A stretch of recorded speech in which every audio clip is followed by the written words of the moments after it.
Hello everyone. We will discuss the principle of operation of three-phase induction motor in this lecture. An induction motor works on the principle of electromagnetic induction. That's why it is named as induction motor. Now let us first see what is electromagnetic induction. It is a phenomenon that whenever a conductor is cut by magnetic field or the magnetic field linking with the conductor changes, an EMF is induced in that conductor. So how this motor works on this principle, let us watch. Here the rotor is shown inside. These are the rotor conductors, and stator is this outside. This is fixed. Stator is fixed, rotor is free to rotate. Three phase windings A1, A2, B1, B2 second phase, C1, C2 third phase. Three phase windings are provided on the stator in the stator core slots, which are connected to three phase AC supply. When three-phase AC supply is connected to three-phase windings which are placed 120 degree electrical apart, you can see the starting point of this winding A1 is here, B1 is here, they are at an angle of 120 degree electrical. B1 to C1 angle is again 120 degree electrical, C1 to A1 is 120 degree electrical. So when these windings are connected to three-phase AC supply, a rotating magnetic field is produced.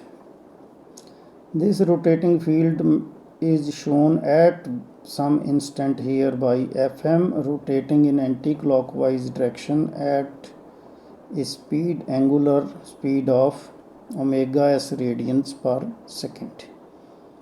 This speed is given by omega s by frequency and number of poles. It is decided that how much speed will be there of rotating magnetic field.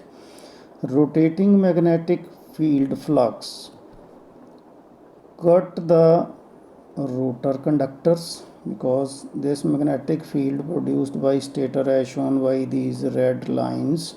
This is magnetic flux produced by stator. This passes through the rotor and cut the rotor conductors. The magnetic flux linking with these rotor conductors changes. As a result, EMF is induced in these conductors. Rotor conductors are short-circuited at both ends. Therefore, with a very small value of EMF even, current flows through these conductors. The direction of these currents can be found out by Fleming's right-hand rule. EMFs and currents you can find out by using Fleming's right-hand rule. Now, up to now we have seen that three-phase supplies produce rotating magnetic field, and that field induces EMF in rotor conductors, and rotor currents are circulated as their conductors are short-circuited. These conductors will also produce their own flux shown by this black dotted line. Dot marked conductors are having anti-clock lines of flux. Here current is coming out of the paper or towards the observer, and with cross sign current is away from the observer, inward flow, and the lines are clockwise. Magnetic lines of force are clockwise. So these black lines shows the magnetic flux produced by rotor. The rotor flux, you can see it is upward all. So resultant magnetic field direction is FR. Now there are two magnetic fields at that instant which we are considering. When main magnetic field is here, the rotor magnetic field is lagging behind it by an angle of 90 degree. These two magnetic fields will try to align with each other. alignment of magnetic field will produce a torque Te. As a result, the rotor will start rotating due to this torque in the same direction as that of the rotating magnetic field. The rotor will start rotating in this direction as that of the rotating magnetic field. So this field will try to align with this field. So torque is produced. So as torque is produced, the rotor starts rotating in the same direction as that of the stator field speed. Stator field speed is synchronous speed, but rotor speed is say n rpm. Then the relative speed between stator field and rotor will be decreased.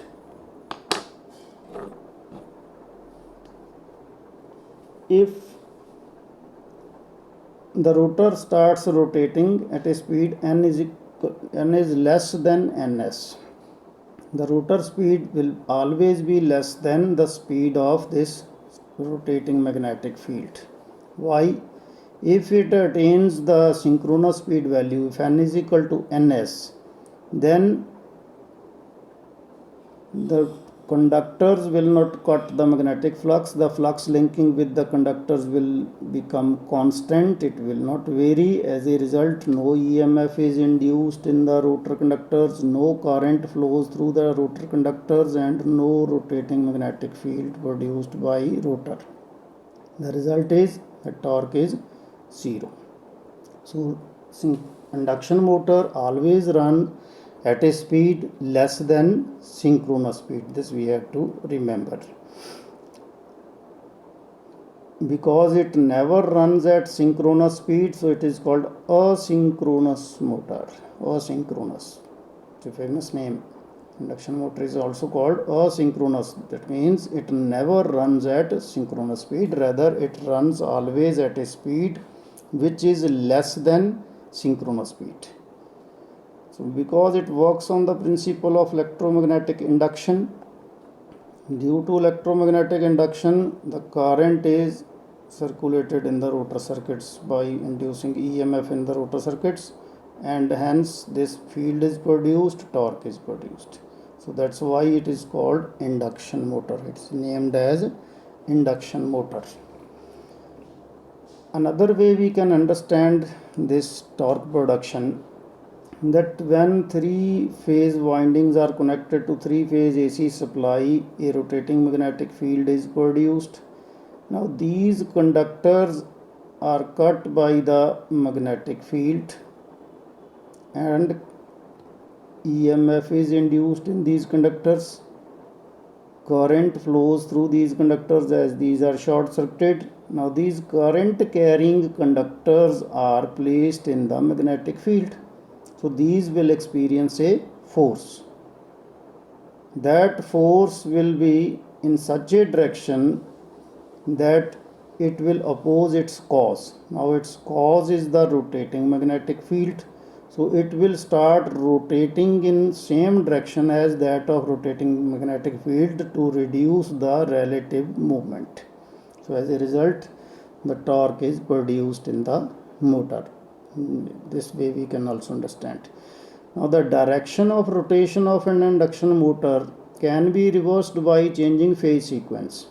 If we connect R, Y, B in this way, red phase here, Y here, B here, then they are moving in the order R, Y, B, R. Then the rotation is anti-clockwise. If we connect R phase here, Y phase here, B phase here, then the order will remain same, R to Y, Y to B, B to R. Then the rotation is clockwise. So by changing any two supply terminals of the motor, the direction of the rotation can be reversed. Actually what we are doing, we are reversing the direction of rotation of rotating magnetic field produced by stator. The motor runs in the same direction as that of the rotating magnetic field of rotor. To reverse the direction of rotating magnetic field and hence the direction of rotation of motor, the phase sequence should be reversed, or we can to reverse the phase sequence, any two supply terminals of the terminal block of motor must be interchanged. Thank you.